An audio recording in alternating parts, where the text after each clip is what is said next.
Autre image de cette rencontre, messieurs, qu'on n'a pas trop vue à la télé, mais visible sur les réseaux sociaux, celle de ces spectateurs qui ont quitté leur tribune un peu plus tôt que prévu, bien avant le coup de sifflet final. On vous retrouve, Cédric Ferreira, vous y étiez dans ce stade du match d'ouverture, justement. Quelle était l'ambiance autour de cette rencontre ?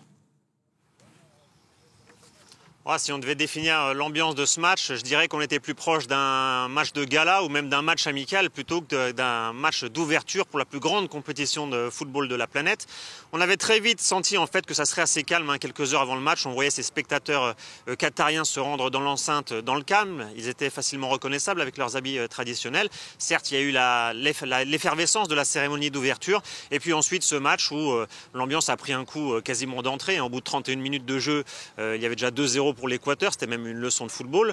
D'un côté, il y avait un virage des Équatoriens qui donnait de la voix. En face, un COP de supporters qataris moins nombreux, mais qui aussi essayaient de mettre un peu d'ambiance dans une chorégraphie parfaitement huilée. Sauf qu'au bout de 31 minutes de jeu, donc, on a vu des spectateurs petit à petit quitter l'enceinte. Et puis la mi-temps a sonné le glas de toute ambiance. Il y avait déjà des trous partout dans les tribunes. Ce fameux COP qatari, la moitié avait quitté le stade et était sûrement rentré chez eux dépité par la performance des joueurs.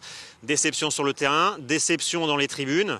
Et d'ailleurs, il y a une petite polémique déjà qui est née puisque le stade fait 60 000 places et les spectateurs officiels de cette rencontre étaient comptés à 67 000. Donc comment la FIFA en est arrivée à ce chiffre, il faudra peut-être s'expliquer là-dessus. Mais en tout cas, pour voir de la vraie ferveur, il faudra attendre l'entrée des grandes nations et d'ailleurs peut-être même dès ce premier grand match du tournoi, le Sénégal face aux Pays-Bas ce lundi.